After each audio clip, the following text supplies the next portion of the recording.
समस्या का समाधान इस बात पर निर्भर करता है कि हमारा सलाहकार कौन है। ये बहुत ही महत्वपूर्ण है क्योंकि दुर्योधन शकुनी से सलाह लेता था और अर्जुन श्री कृष्ण से।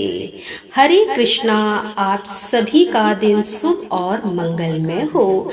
कान्हा जी की कृपा सदा आप सभी पर बनी रहे। इससे पहले की कथा सुनने के लिए और कमेंट्स करने के लिए आप सबका बहुत बहुत धन्यवाद। आज सुनिए आषाढ़ मास महात्म्य में आगे की कथा। और अगर आपको यह कथाएं अच्छी लगी हो तो वीडियो को लाइक करें और हो सके तो कमेंट्स बॉक्स में जरूर बता दिया करें। देवश्री नारद जी ने ब्रह्मा जी से कहा कि हे भगवान, आपके मुख से कथा सुनते सुनते मेरे मन को तृप्ति नहीं होती। पहले गौतम ब्राह्मण के द्वारा लाई हुई गंगा का वर्णन कीजिए। उनके पृथक पृथक तीर्थों के फल, पुण्य तथा इतिहास पर भी क्रमशः प्रकाश डालिए। नारद जी के कहने पर श्री ब्रह्मा जी इस प्रकार से बोले कि नारद, गोदावरी के पृथक पृथक तीर्थों और महात्म्य का पूरा वर्णन ना तो मैं कर सकता हूँ और ना ही तुम सुनने में समर्थ होगे। फिर भी कुछ बतलाता हूँ, इसे ध्यान पूर्वक सुनो। जहाँ भगवान त्र्यंबकम गौतम के सामने प्रकट हुए थे, वह तीर्थ त्र्यंबकम के नाम से प्रसिद्ध है। वह गौतमी गंगा का उद्गम स्थान है। वह भोग और मोक्ष देने वाला है।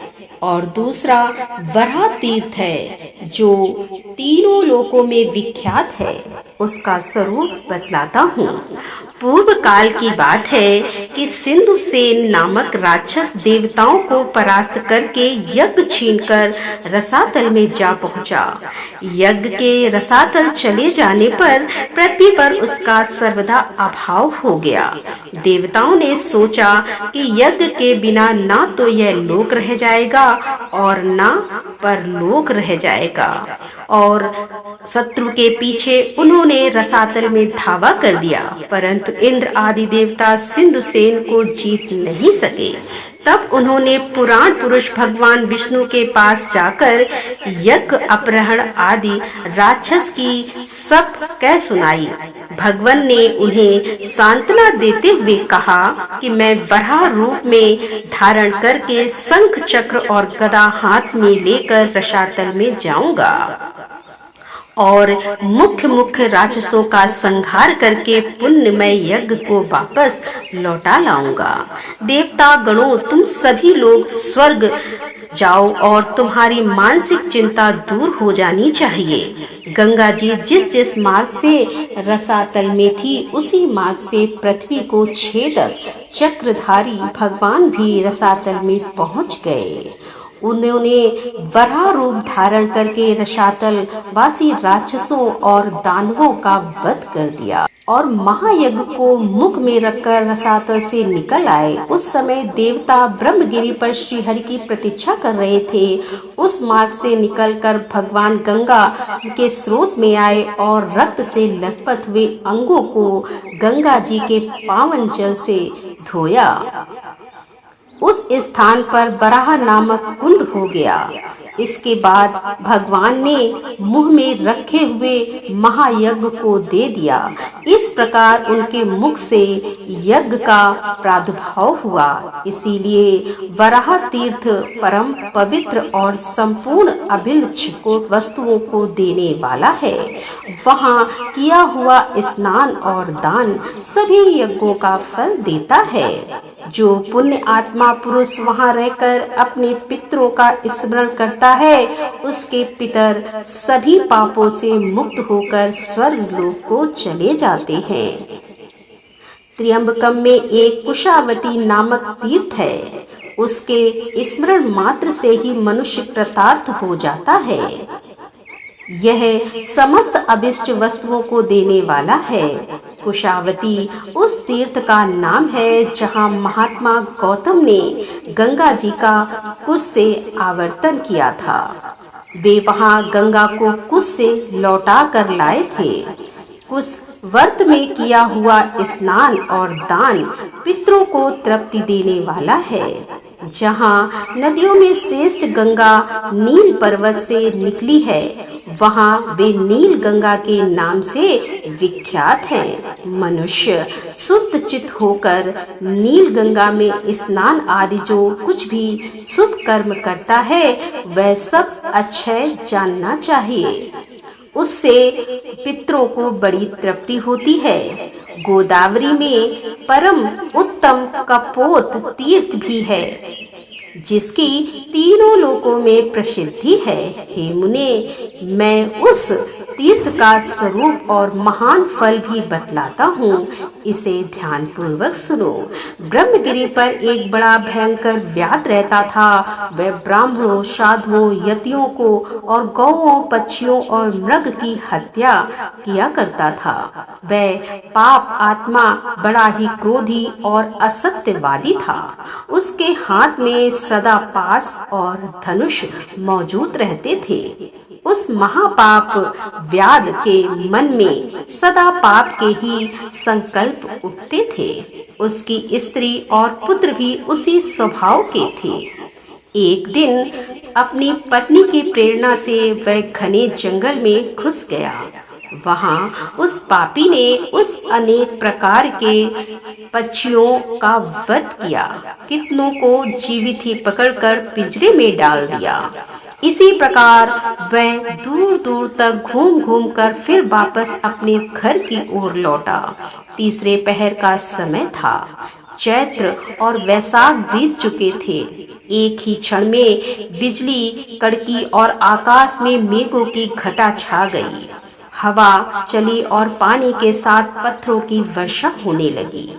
मूसलाधार वर्षा के कारण बड़ी भयंकर अवस्था हो गई। वह व्याध रास्ते में चलते चलते थक गया था। जल की अधिकता के कारण मार्ग उसे ज्ञान नहीं हो पा रहा था। जल, थल और गड्ढे की पहचान सर्वथा असंभव हो गई थी। उस समय वह पापी सोचने लगा कि मैं कहाँ जाऊं, कहाँ ठहरूं, क्या करूं। मैं यमराज की भांति सभी प्राणियों के प्राण हर लिया करता हूँ। आज मेरा भी प्राण हर लेने वाले पत्थरों की वर्षा हो रही है। आसपास ऐसी शिला अथवा वृक्ष नहीं दिखाई देते जहाँ मेरी रक्षा हो सके, जहाँ मैं जाकर ठहर पाऊं। इसी प्रकार तरह तरह की चिंता में पड़े हुए व्याध ने थोड़ी ही दूर पर एक उत्तम वृक्ष देखा, जो शाखा और पल्लवों से सुशोभित हो रहा था। वह उसी की छाया में आकर बैठ गया। उसके सभी वस्त्र भीग गए थे और वह इस चिंता में पड़ा था कि मेरे स्त्री बच्चे जीवित होंगे या नहीं। उसी समय सूर्यास्त भी हो गया। उसी वृक्ष पर एक कबूतर अपनी स्त्री और पुत्र पौत्र के साथ रहा करता था। वह वहाँ सुख से निर्भय होकर पूर्ण तृप्त और प्रसन्न था। उस वृक्ष पर रहते वे कपोत परिवार को कई वर्ष हो चुके थे। उसकी पत्नी कबूतरी बड़ी पतिव्रता थी। वह अपने पति के साथ उस वृक्ष के खोखले में रहा करती थी, जहाँ हवा और पानी से पूरा बचाव था। उस देववश कपोत और कपोतनी दोनों ही चारा चुगने के लिए गए हुए थे, किंतु केवल कपोत ही लौटकर उस वृक्ष में आया।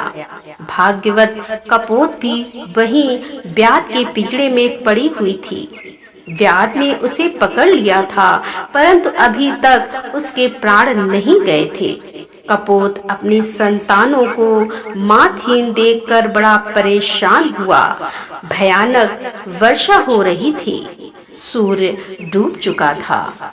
फिर भी वह वृक्ष का खोखला कपोते से खाली ही रह गया। यह विचार कर कपोत विलाप करने लगा और उसे इस बात का भी पता नहीं था कि कपोत यहीं पास में ही वृक्ष के नीचे पिंजड़े में बंधी पड़ी है।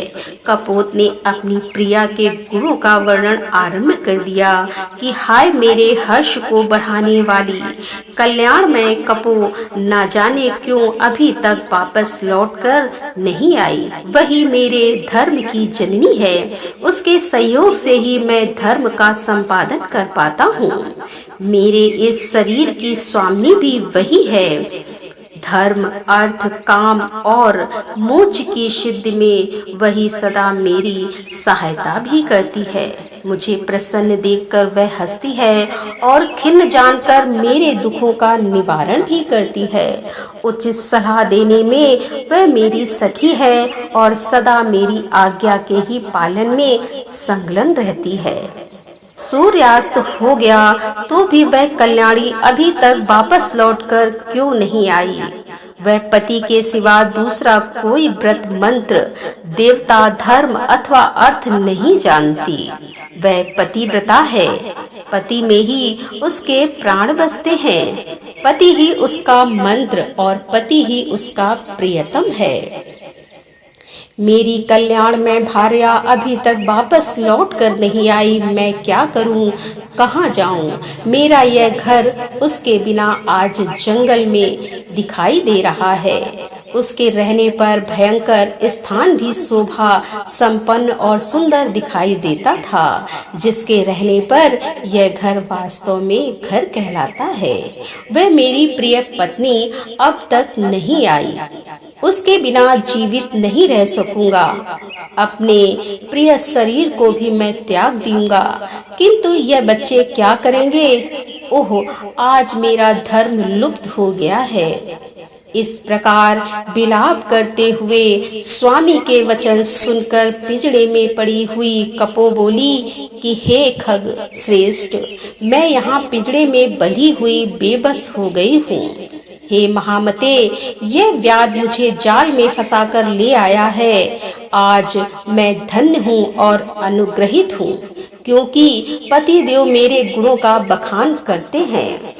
मुझे जो गुण हैं और जो नहीं हैं, उन सभी का मेरे पतिदेव गान कर रहे हैं। इससे मैं निसंदेह कृतार्थ हो गई। पति के संतुष्ट होने पर स्त्रियों पर संपूर्ण देवता संतुष्ट हो जाते हैं।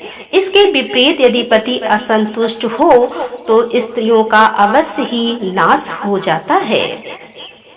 हे प्राणनाथ, तुम ही मेरे देवता, तुम ही प्रभु, तुम ही सुहृद, तुम ही शरण, तुम ही व्रत हो। स्वर्ग ही परम ब्रह्म और तुम ही मोक्ष हो। आर्य, मेरे लिए चिंता मत करो, अपनी बुद्धि को धर्म में स्थिर करो। तुम्हारी कृपा से मैंने बहुत भोग लिए हैं। अपनी प्रिया कपो का यह वचन सुनकर कपोत उस वृक्ष से नीचे उतरकर आया और पिंजड़े में पड़ी हुई कपो के पास गया। वहां पहुंचकर उसने देखा कि मेरी प्रिया जीवित है और व्याध मृतक की तरह निशेष हो रहा है। तब उसने उसे बंधन से छुड़ाने का विचार किया। कपो ने रोकते हुए कहा, महाभाग, संसार का संबंध स्थिर रहने वाला नहीं है। ऐसा जानकर मुझे बंधन से मुक्त मत करो। इसमें मुझे व्याध का अपराध भी जान नहीं पड़ता। तुम अपनी धर्म बुद्धि को तीक्ष्ण मत करो। ब्राह्मणों के गुरु अग्नि हैं। सब वर्णों का गुरु ब्राह्मण है। स्त्रियों का गुरु उसका पति है और सब लोगों का गुरु अभ्यागत है। जो लोग अपने घर पर आए हुए अतिथि को वचनों के द्वारा संतुष्ट करते हैं, उनके उन वचनों से वाणी की अधीश्वर सरस्वती देवी तृप्त होती है। अतिथि को अन्न देने से देवराज इंद्र तृप्त होते हैं। उसके पैर धोने से पितर, उसके भोजन करने से प्रजापति और उसकी सेवा पूजा से लक्ष्मी सहित श्री विष्णु तथा उसके सुखपूर्वक शयन करने पर संपूर्ण देवता तृप्त हो जाते हैं। अतः अतिथि सबके लिए परम पूजनीय है। यदि सूर्यास्त के बाद थका मादा अतिथि घर पर आ जाए तो उसे देवता समझें, क्योंकि वह सब यज्ञों का फल स्वरूप है। थके हुए अतिथि के साथ गृहस्थ के घर पर संपूर्ण देवता, पितर और अग्नि भी पधारती है। यदि अतिथि तृप्त हुआ तो उन्हें भी बड़ी तृप्ति होती है। अगर वह निराश होकर चला गया तो वे भी निराश होकर ही लौटते हैं। अतः हे प्राणनाथ, आज सर्वदा सुख छोड़कर शांति धारण कीजिए और अपनी बुद्धि को सुख में लगाकर धर्म का संपादन कीजिए। दूसरों द्वारा किए हुए उपकार और अपकार दोनों ही साधु पुरुषों के विचार से श्रेष्ठ हैं। उपकार करने वालों पर तो सभी उपकार करते हैं, अपकार करने वालों के साथ जो अच्छा बर्ताव करे वही पुण्य का भागी बताया गया है। कपोते की बात को सुनकर कपोत बोला कि समुखी, तुमने हम दोनों के योग्य ही उत्तम बात कही है, किंतु इस विषय में मुझे कुछ और भी कहना है, उसे सुनो।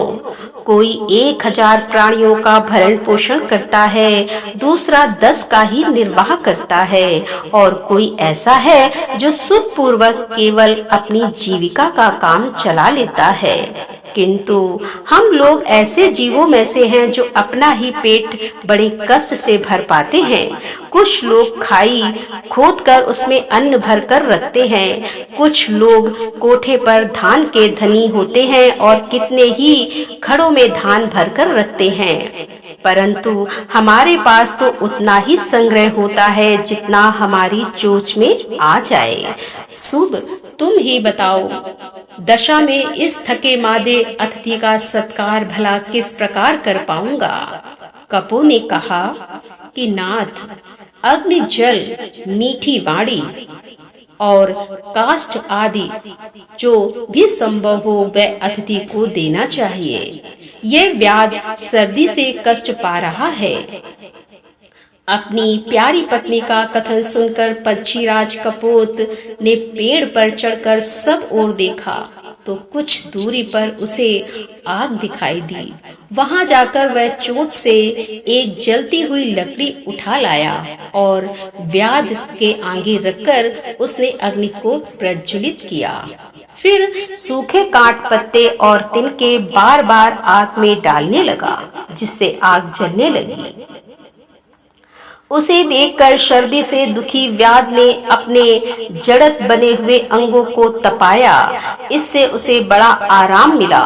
कपो ने देखा कि व्याध सुधा की अर्थात भूख की आग में जल रहा है। तब उसने अपने स्वामी से कहा कि हे स्वामी, व्याध को तृप्त करूंगी। शुभव्रत, ऐसा करने से तुम अतिथि सत्कार करने वाले पुण्य आत्माओं के लोक में चले जाओगे। कपोते की बात सुनकर कपोत बोला कि सुबे, मेरे जीते जी यह तुम्हारा धर्म नहीं है, मुझे ही आज्ञा दो, मैं ही आज अतिथि यज्ञ करूंगा। ऐसा कहकर कपोत ने सबको शरण देने वाले भक्त वत्सल विश्वरूप चतुर्भुज महाविष्णु का ध्यान करते हुए अग्नि की 3 बार परिक्रमा की और फिर व्यास से यह कहते हुए अग्नि में प्रवेश किया कि मुझे सुख पूर्वक उपयोग में लाओ। कपोत ने अपने जीवन को अग्नि में होम कर दिया। यह देखकर व्यास कहने लगा, ओहो, मेरे इस मनुष्य शरीर का जीवन धिक्कार देने योग्य है, क्योंकि मेरे ही लिए पक्षीराज ने यह साहसपूर्ण कार्य किया है। इस प्रकार करते हुए व्यास से कपो ने कहा कि महाभाग्य पतिदेव मुझसे दूर चले जा रहे हैं। उसकी बात सुनकर व्याध सहम गया और तुरंत ही पिंजड़े में पड़ी हुई कपोत को उसने छोड़ दिया। तब उसने भी पति और अग्नि की परिक्रमा करके कहा कि स्वामी के साथ चिता में प्रवेश करना स्त्रियों के लिए बहुत बड़ा धर्म है। वेद में इस मार्ग का विधान है और लोक में भी सबने इसकी प्रशंसा की है। जैसे सांप पकड़ने वाला मनुष्य सांप को बिल से बलपूर्वक निकाल लाता है, उसी प्रकार पति अनुगम करने वाली नारी पति के साथ ही स्वर्ग लोक को जाती है। ऐसा कहते ही कपो पृथ्वी देवता गंगा तथा वन में पतियों को नमस्कार किया और अपने बच्चों को सांत्वना देकर व्यास से कहा, हे महाभाग्य, आपकी ही कृपा से मुझे ऐसा अवसर प्राप्त हुआ है और मैं अपने पति के साथ स्वर्ग लोक में जा रही हूँ।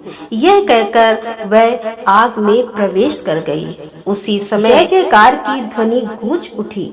तत्काल ही सूर्य के समान तेजस्वी अत्यंत सुंदर विमान उतर आया। दोनों दंपति देवता के समान दिव्य धारण करके उस पर आरूढ़ हुए और आश्चर्य में पड़े हुए व्यास से प्रसन्न होकर बोले कि हे महामते, हम देवलोक में जा रहे हैं और तुम्हारी आज्ञा चाहते हैं। तुम अतिथि के रूप में हम दोनों के लिए स्वर्ग की सीढ़ी बनकर आ गए। तुम्हें नमस्कार है। उन दोनों को श्रेष्ठ विमान पर बैठे देख व्याध ने अपना धनुष और पिंजड़ा फेंक दिया और हाथ जोड़कर कहने लगा कि हे महाभाग, मेरा त्याग मत करो, मैं अज्ञानी हूँ, मुझे भी कुछ दो। मैं तुम्हारे लिए आदरणीय अतिथि होकर आया था, इसीलिए मेरे उद्धार का कोई उपाय बतलाओ। व्याध की बात को सुनकर उन दोनों ने कहा कि व्याध, तुम्हारा कल्याण हो। तुम भगवती गोदावरी के तट पर जाओ और उन्हीं को अपने आप भेंट कर दो। वहाँ 15 दिनों तक डुबकी लगाने से तुम सभी पापों से मुक्त हो जाओगे। पाप मुक्त होने पर जब पुनः गौतमी गंगा में स्नान करोगे, तब अश्वमेध यज्ञ का फल पाकर अत्यंत पुण्यवान हो जाओगे। नदियों में श्रेष्ठ गोदावरी ब्रह्मा, विष्णु तथा महादेव जी के अंश से प्रकट हुई हैं। उनके भीतर पुनः गोते लगाकर जब अपने मलिन शरीर को त्याग दोगे, तब निश्चय ही श्रेष्ठ विमान पर आरूढ़ होकर स्वर्ग लोक में पहुंच जाओगे। उन दोनों की बात सुनकर व्याध ने वैसा ही किया। फिर वह दिव्य रूप धारण करके एक श्रेष्ठ विमान पर जा बैठा। कपोत, कपो और व्याध तीनों ही गौतमी गंगा के प्रभाव से स्वर्ग लोक को चले गए। गंगा के तभी से वह स्थान पोत तीर्थ के नाम से विख्यात हुआ। वहाँ स्नान, दान, पितरों की पूजा, जप और यज्ञ आदि कर्म करने पर वे अच्छे फल को देने वाले होते हैं। देवर्षि नारद को कपोत तीर्थ की महिमा सुनाकर श्री ब्रह्मा जी मौन हो गए। इसके आगे का वृतांत आप अगले अध्याय में सुनिए। तो दोस्तों, यहाँ पर इस अध्याय का समापन करते हुए इसके आगे की कथा लेकर हम आपके सामने फिर उपस्थित होंगे। तब तक के लिए राधे राधे, जय श्री कृष्णा, हर हर महादेव, जय भोलेनाथ की।